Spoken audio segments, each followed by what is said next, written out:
Je n'aurais jamais pu imaginer que ma vie, avec ses innombrables rebondissements, me mènerait à l'histoire que je suis sur le point de partager. Je m'appelle José Antonio Vieira et j'ai 72 ans. Pendant la majeure partie de ma vie, j'ai travaillé comme policier civil, une profession qui m'a façonné d'une manière que je commence seulement à comprendre aujourd'hui. C'était un rôle qui définissait mon existence quotidienne, mais qui ne m'a pas préparé aux profonds changements que j'allais subir plus tard dans ma vie. J'ai été élevé dans une famille où la foi n'était pas une force centrale, une famille où les frontières entre les systèmes de croyance étaient floues. Mon père était spirit, ma mère catholique fervente et, enfant, je me suis retrouvé coincé entre ces deux mondes, chacun m'entraînant dans des directions différentes. Je vivais sans véritable but, sans aucune idée claire de la direction que j'allais prendre. La vie s'écoulait de manière habituelle, c'était comme la vie de la plupart des gens, un jour après l'autre, remplie de travail, de luttes et de triomphes occasionnels. Mais au milieu de tout cela, il y avait un vide que je ne reconnaissais même pas, un sentiment de vide que je ne pouvais pas nommer. Je n'étais pas une personne mauvaise, mais je ne me qualifierais pas non plus de bonne. J'avais en moi une certaine fierté, une ténacité qui m'empêchait d'envisager toute pensée de changement spirituel. En fait, je ne croyais même pas qu'une telle transformation était possible. Je ne voyais aucune place dans ma vie pour cela, et pour être honnête, je ne pensais pas en avoir besoin. Tout a changé en 2018, lorsque le destin est intervenu. C'était un jour de pluie, le genre de journée qui recouvre le monde d'une lourde grisaille, lorsque ma voiture a été heurtée par un camion. La collision a été catastrophique. Je me souviens de la sensation que le monde était hors de contrôle avant que tout ne devienne noir. Lorsque j'ai repris connaissance, je me suis retrouvé dans un lit d'hôpital, mon corps attaché au matelas et mes bras complètement immobilisés.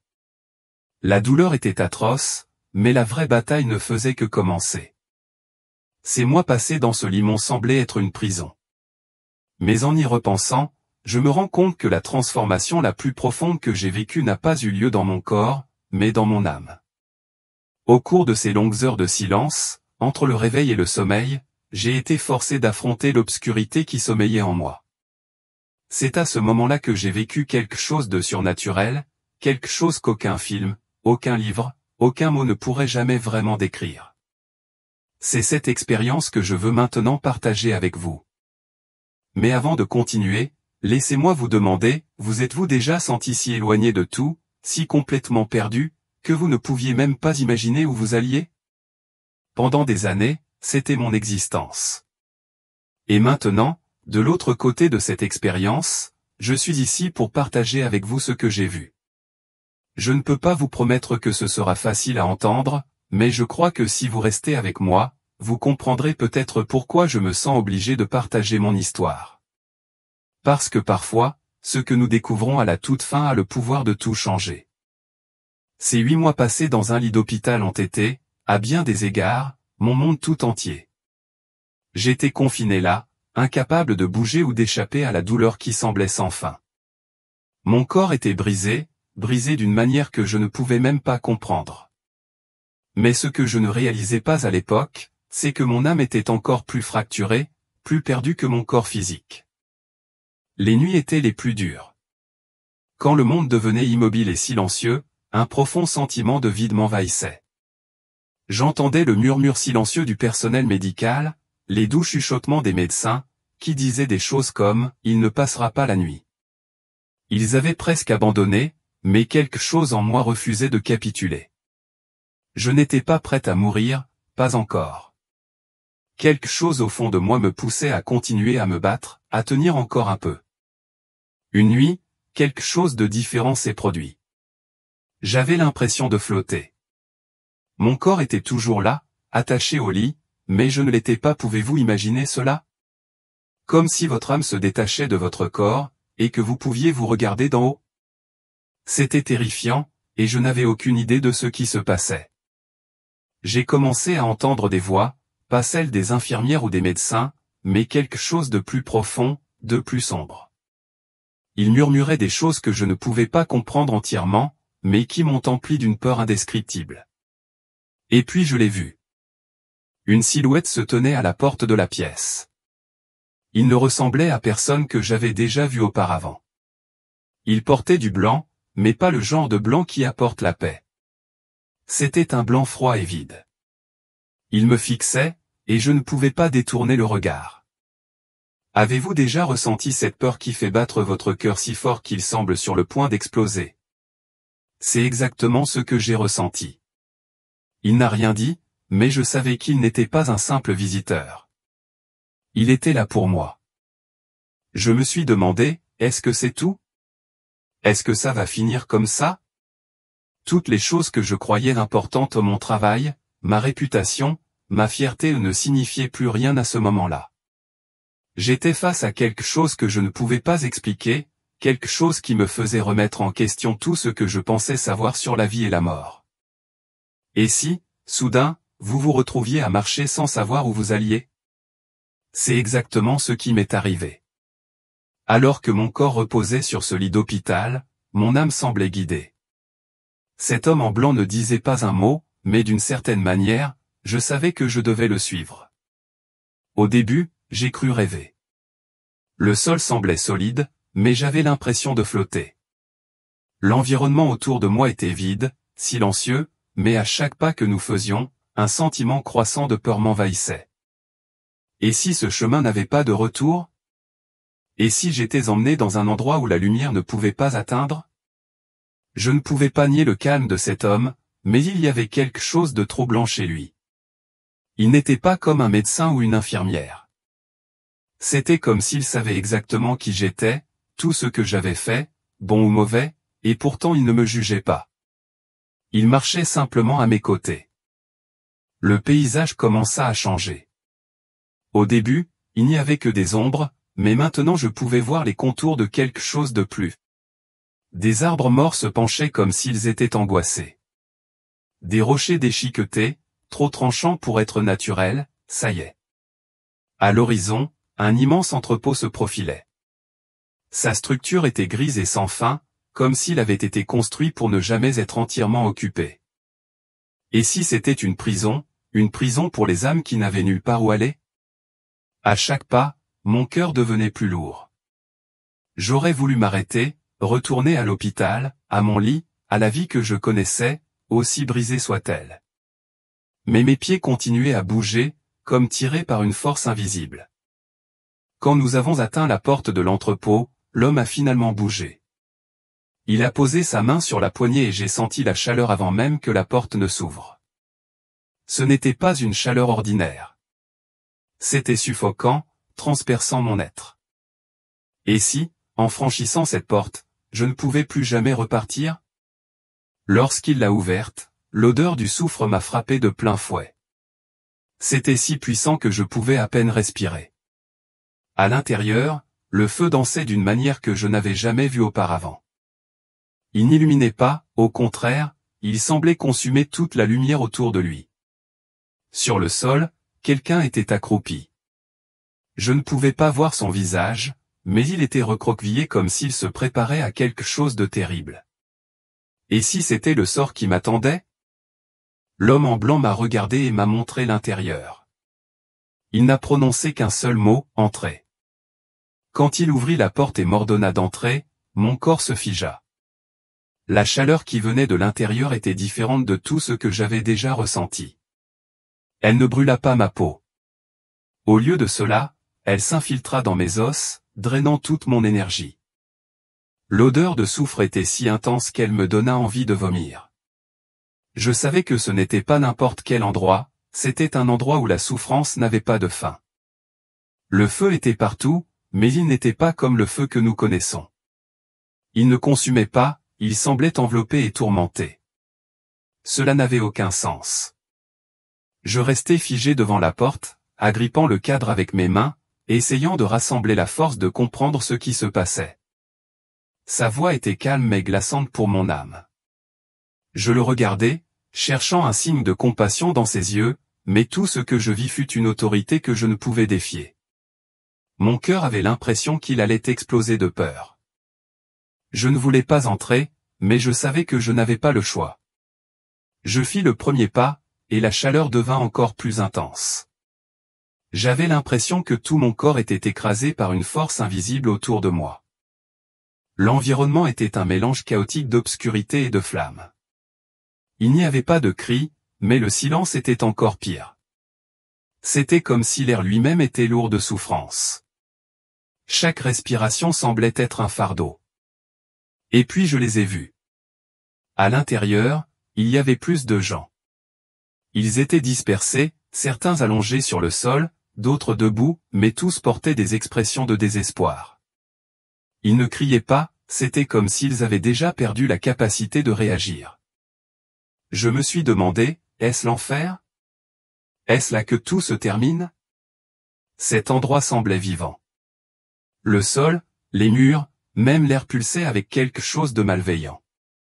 Mon corps s'est mis à trembler comme si j'étais consumé par l'énergie qui m'entourait. Les larmes emplissaient mes yeux tandis que je regardais l'homme en blanc, le suppliant silencieusement de m'emmener loin de là. Il s'est tourné vers moi, son expression calme mais sévère. « Sais-tu pourquoi tu es ici ?» a-t-il demandé, brisant le silence pour la première fois. Je ne pouvais pas répondre. Mon esprit était consumé par les souvenirs de tout ce que j'avais fait dans ma vie, les mauvais choix, l'orgueil, l'égoïsme. C'était comme si tout était mis à nu devant moi à ce moment-là. « Je ne veux pas rester ici », réussis-je finalement à dire, la voix tremblante. Il me regarda un long moment avant de répondre, « Alors prouve que tu peux partir. » Ces mots se sont gravés dans mon âme. Je ne savais pas ce qu'ils voulaient dire, mais une chose était claire, cet endroit n'était pas fait pour moi, mais ce n'était pas quelque chose dont je pouvais simplement m'éloigner. Quelque chose devait changer. Quand il a dit, « Prouve que tu peux partir », mon cœur s'est presque arrêté. Comment peut-on prouver quelque chose quand on se trouve au milieu d'une réalité aussi dévastatrice? Je ne savais pas quoi faire ni comment réagir. Tout ce que je pouvais ressentir, c'était le poids écrasant de cet endroit, comme si tous les péchés que j'avais commis étaient là, me tenant captive. J'ai regardé autour de moi, essayant de comprendre. Les gens que je voyais ne semblaient pas remarquer ma présence. Ils étaient prisonniers de leur propre tourment, immobiles, comme s'ils avaient déjà perdu tout espoir. Que leur était-il arrivé? Avaient-ils été amenés ici pour prouver quelque chose, ou avaient-ils manqué d'opportunité? L'homme en blanc a recommencé à marcher. Il m'a conduit plus profondément, et je l'ai suivi car, malgré toute la peur que je ressentais, il semblait toujours être ma seule issue. En marchant, j'ai vu des scènes que je n'oublierai jamais. Chaque personne semblait liée par quelque chose qui symbolisait ses méfaits. Une femme tenait de l'argent en feu qui se désintégrait dans ses mains. Un homme était entouré de bouteilles cassées, incapable de bouger. Ces symboles m'ont fait penser à mes propres erreurs, au choix qui m'avait amené ici. J'ai ressenti une douleur dans la poitrine. Ce n'était pas physique mais spirituel. Quelque chose en moi était déchiré, comme si la vérité sur qui j'étais était brutalement exposée. Pourquoi moi, ai-je demandé à l'homme en blanc. Pourquoi ai-je été amené ici? Il s'est arrêté et s'est tourné vers moi, son expression sérieuse mais pas cruelle. Parce que tu dois comprendre. Tu dois voir, je n'ai pas bien saisi ce qu'il voulait dire, mais sa voix avait un poids qui transperça mon âme au plus profond. Je tombai à genoux, incapable de continuer à marcher. Le désespoir m'envahit. Était-ce trop tard pour moi? Est-ce que tout ce que j'avais fait dans la vie m'avait condamné à cet endroit? Je ne veux pas rester ici, ai-je dit, ma voix à peine audible. Je veux une seconde chance. L'homme en blanc s'est agenouillé à ma hauteur. Ses yeux ont croisé les miens et j'ai ressenti quelque chose de différent. Ce n'était pas un jugement, mais un mélange de tristesse et d'espoir. Penses-tu mériter une seconde chance? A-t-il demandé. Je ne savais pas comment répondre. Une partie de moi voulait dire oui, que je pouvais être meilleur, qu'il y avait encore du bon en moi. Mais une autre partie savait que j'avais fait de mauvais choix, blessé des gens et vécu une vie d'égoïsme et d'orgueil. Je ne sais pas, ai-je finalement admis, les larmes coulant sur mon visage. Mais je le veux. Je veux changer. Il est resté silencieux pendant un moment, comme s'il pesait mes mots. Puis il m'a tendu la main et m'a dit, lève-toi. À ce moment-là, quelque chose a changé en moi. Je ne savais pas ce qui allait se passer ensuite, mais je réalisais que c'était le début de quelque chose de plus grand. L'homme en blanc m'avait donné une chance, et je savais que je ne pouvais pas la gâcher. Quand il m'a tendu la main et m'a dit de me lever, mon corps ou peut-être mon âme a répondu avant que je puisse réfléchir. J'ai senti une force étrange me soulever, comme si, pendant un bref instant, le poids de cet endroit ne pouvait plus me retenir. L'homme en blanc s'est remis à marcher, et je l'ai suivi, hésitant mais déterminé à comprendre ce que tout cela signifiait. Nous avons traversé des couloirs sans fin dans cet entrepôt. La chaleur ne s'est pas atténuée, et l'odeur de soufre s'accrochait toujours à l'air. Mais maintenant, quelque chose en moi commençait à changer. Chaque pas me semblait être un test, chaque vision une leçon. Je ne savais pas où il m'emmenait, mais je sentais que j'avançais vers quelque chose de décisif. Soudain, il s'est arrêté devant une nouvelle porte. Elle était différente des autres, petite, sans prétention, mais avec une lueur presque imperceptible qui la distinguait de la grisaille oppressante qui nous entourait. Il m'a regardé et m'a dit, « Tu dois décider. » J'étais confuse. Décider quoi? Je ne comprends pas, ai-je répondu, la voix toujours tremblante. Il n'a pas expliqué. Il est resté là, à me regarder, attendant que j'agisse. C'était comme si cette porte était la barrière finale, le tournant ultime avant quelque chose de définitif. J'ai fait un pas en avant et j'ai touché la poignée. Ce faisant, une vague de souvenirs a envahi mon esprit. Ce n'étaient pas des souvenirs ordinaires, c'étaient des scènes de ma vie, des moments que j'avais enterrés, des choses que je préférerais oublier. J'ai vu les visages des personnes que j'avais blessées, les erreurs que j'avais commises, les mots que j'avais prononcés sans réfléchir.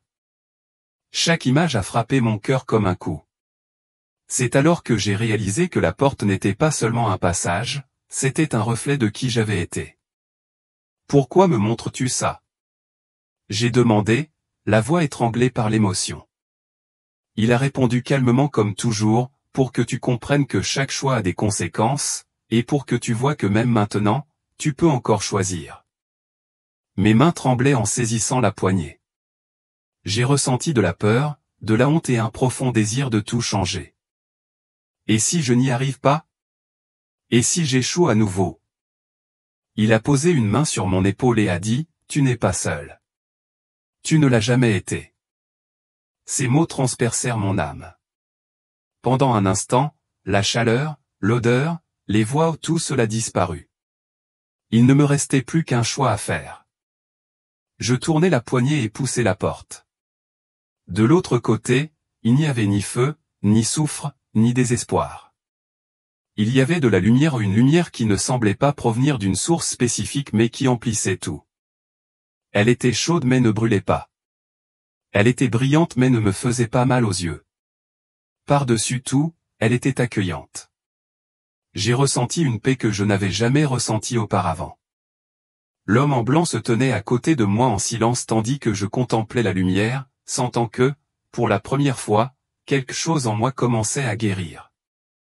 Je savais qu'il y avait encore beaucoup à affronter, mais à ce moment-là, je réalisais qu'on m'avait donné une chance. En franchissant la porte, j'ai été submergé par une sensation que je n'avais jamais ressentie auparavant. J'avais l'impression que chaque morceau de ma vie était en train d'être réorganisé, exposé à une lumière qui non seulement illuminait mais semblait transpercer mon âme. Rien ne pouvait rester caché. Il était impossible de me mentir à moi-même, car à cet instant, tout était mis à nu, mes erreurs, mes échecs, mais aussi les rares fois où j'avais fait quelque chose de bien. Tout avait un poids, chaque choix, chaque omission. J'ai regardé l'homme en blanc, mais il n'a rien dit. Il m'observait simplement, comme s'il attendait que je comprenne par moi-même. La lumière semblait arracher les couches d'orgueil et d'entêtement que j'avais accumulées au fil des ans. C'est là que j'ai compris. Toute ma vie, je n'avais vécu que pour ce qui me servait. Ma carrière d'agent de police civile, puis d'enquêteur en chef, avait endurci mon cœur. Je justifiais ma dureté par la nécessité de mon travail, mais en réalité, c'était une excuse pour éviter d'affronter ce que j'avais en moi. En présence de cette lumière, j'ai ressenti un mélange de honte et de soulagement. Il n'y avait plus de masque. J'étais juste moi. Pour la première fois, j'ai réalisé à quel point ma vie s'était éloignée du but pour lequel j'avais été créé. Mon cœur a commencé à se briser, mais pas de la manière que je craignais. C'était comme si cette lumière reconstruisait quelque chose en moi, quelque chose dont je ne savais même pas qu'il manquait. Existait, puis l'homme en blanc parla. Sa voix était calme, mais elle portait une autorité que je ne pouvais ignorer. Tu as encore le choix, dit-il. Tu peux porter tout cela seul, ou tu peux le donner à celui qui peut le porter pour toi. Je savais de quoi il parlait. J'avais entendu parler de Jésus à plusieurs reprises, mais j'avais toujours gardé mon cœur fermé. Je me disais que Jean faisait assez en allant à l'église et en prêchant de temps en temps, mais je ne lui avais jamais vraiment tout donné. Ma vie était toujours divisée, un pied dans l'église et l'autre dans le monde. Mais maintenant, il n'y avait plus d'excuses. Je veux changer, réussis-je à dire, les larmes aux yeux. Mais je ne sais pas si je suis assez fort. Il posa à nouveau sa main sur mon épaule et répondit, tu n'as pas à l'être. Il l'est. C'est alors que la lumière commença à envelopper tout autour de moi. Ce n'était plus seulement quelque chose que je pouvais voir, je pouvais le sentir. C'était comme si j'étais lavé, purifié de tout ce qui m'avait retenu. À ce moment-là, j'ai réalisé que le choix de changer n'était pas quelque chose que je pouvais faire seul. C'était un acte d'abandon, un appel à l'aide. Alors que la lumière commençait à m'envelopper, quelque chose de profond se produisit. Ce n'était pas seulement la douce chaleur ou la paix qu'elle apportait. C'était comme si, pour la première fois, je pouvais sentir que je n'étais pas seul. Le poids que j'avais porté si longtemps commença à se dissoudre. Pas d'un seul coup, mais comme une rivière qui lave lentement la saleté des pierres. L'homme en blanc était toujours à mes côtés, silencieux mais présent. Je savais qu'il était là pour me guider, mais le voyage semblait désormais m'appartenir. À mesure que chaque morceau de ce poids s'enlevait, des souvenirs commençaient à refaire surface, les mots durs que j'avais dit à ceux que j'aimais, les moments où j'avais choisi la colère plutôt que le pardon, les moments où j'avais ignoré les occasions de faire le bien. C'était comme si toutes ces choses étaient ramenées à la surface pour que je puisse enfin y faire face. Je ne comprenais pas comment, mais ce lieu de ténèbres et de feu me semblait désormais lointain. Quelque chose était en train de changer, pas seulement autour de moi mais en moi. La lumière n'effaçait pas mon passé, elle l'illuminait, me montrant où j'avais échoué mais aussi où l'espoir subsistait encore. Tu as toujours un but, dit l'homme en blanc, brisant enfin le silence. Mais un but n'est pas quelque chose que l'on trouve seul. C'est quelque chose que l'on accepte. Ces mots résonnèrent en moi. Je n'y avais jamais pensé de cette façon auparavant. J'avais passé ma vie à essayer de tout contrôler, croyant que la force et la détermination suffisaient. Mais là, à ce moment-là, j'ai réalisé que le contrôle était une illusion. Tout ce que j'avais à faire était d'accepter la vérité qui avait toujours été devant moi. Je veux cette chance, répondis-je, ma voix ferme mais mon cœur tremblait toujours. Je veux vivre différemment. Je veux être un homme meilleur. L'homme hocha la tête, son expression approbatrice mais aussi pleine d'espoir. Ce choix est un début, mais le chemin sera long, m'a-t-il dit. Tu devras te souvenir de ce moment chaque fois que tu auras envie d'abandonner. À ces mots, la lumière autour de moi a commencé à s'estomper. Non pas parce qu'elle s'en allait, mais parce que quelque chose en moi la portait désormais.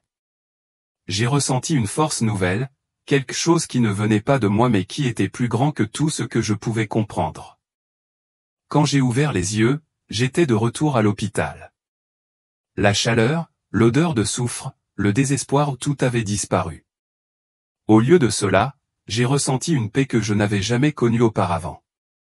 Ma femme était à mes côtés, pleurant des larmes de soulagement, et les médecins se sont précipités, étonnés de me voir conscient. Je savais que ma vie ne serait plus jamais la même. Cette seconde chance n'était pas seulement un cadeau, c'était une vocation, et je ne pouvais plus l'ignorer. Après des semaines à l'hôpital, j'ai pu sortir. Mon corps portait encore les cicatrices de l'accident, mais mon âme était transformée. Chaque pas que je faisais, même avec difficulté, me rappelait que j'avais reçu quelque chose de précieux, une seconde chance. Et cette chance n'était pas seulement pour moi, elle devait être partagée, avertir et inspirer les autres.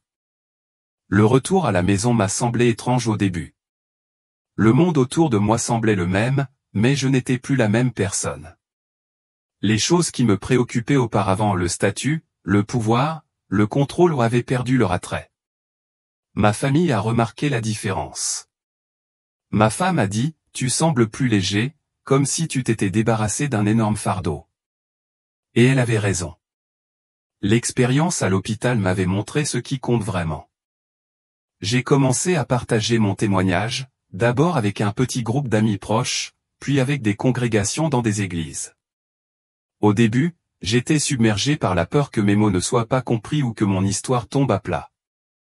Mais quelque chose de vraiment remarquable se produisait à chaque fois que je parlais. Alors que je racontais mes expériences, les gens se mettaient à pleurer. Leurs émotions étaient palpables, et certains ont dit, « Cela a touché ma vie d'une manière que je n'avais jamais anticipée. » C'était comme si mon histoire n'était plus. Elle n'était plus seulement la mienne, elle avait un pouvoir plus profond et transformateur qui atteignait le cœur des autres. Un jour en particulier reste gravé dans ma mémoire, un moment où j'ai partagé mon témoignage dans une église humble et silencieuse.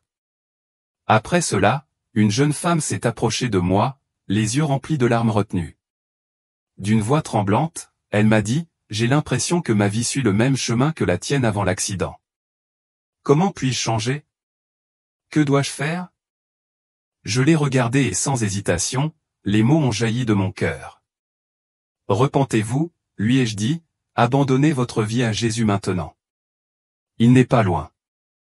Il frappe à la porte de votre cœur, attendant que vous l'invitiez à entrer. » Cette nuit-là a été inoubliable, non seulement pour elle, mais aussi pour moi. Chaque personne qui s'est identifiée à mon histoire m'a rappelé la vérité qui était devenue plus claire chaque jour qui passait, Dieu avait épargné ma vie pour une raison. Il y avait un but qui se dévoilait maintenant devant moi, un but que je ne pouvais plus ignorer. Ma mission était désormais d'être un témoignage vivant de la grâce, de la miséricorde et de la puissance de l'amour de Dieu. Maintenant, pendant que vous lisez ou écoutez mon histoire, je veux vous parler directement. Ce n'est pas un hasard si vous êtes arrivé jusqu'ici. Ce moment est important. Je crois que Dieu vous parle comme il m'a parlé dans ce lit d'hôpital, murmurant à mon âme. Peut-être vous sentez-vous perdu, accablé par quelque chose de trop lourd à porter, ou peut-être êtes-vous coincé entre deux mondes, un pied dans l'église et l'autre toujours en errance. Mais laissez-moi vous assurer qu'il est encore temps. Il y a toujours un choix, et l'opportunité de transformation est disponible dès maintenant. Si vous ressentez un frémissement dans votre cœur, un désir de changement, je veux prier pour vous. Laissez simplement un commentaire disant « Je choisis de vivre avec Dieu » et je prierai, demandant à Dieu d'entrer dans votre vie comme il l'a fait dans la mienne. Rappelez-vous, il est toujours à la porte, attendant patiemment que vous le laissiez entrer. J'ai été sauvé, non pas pour moi-même, mais pour partager ce que j'ai vu et ressenti. Maintenant, c'est à vous de franchir la prochaine étape. Dieu vous appelle. Êtes-vous prête à répondre?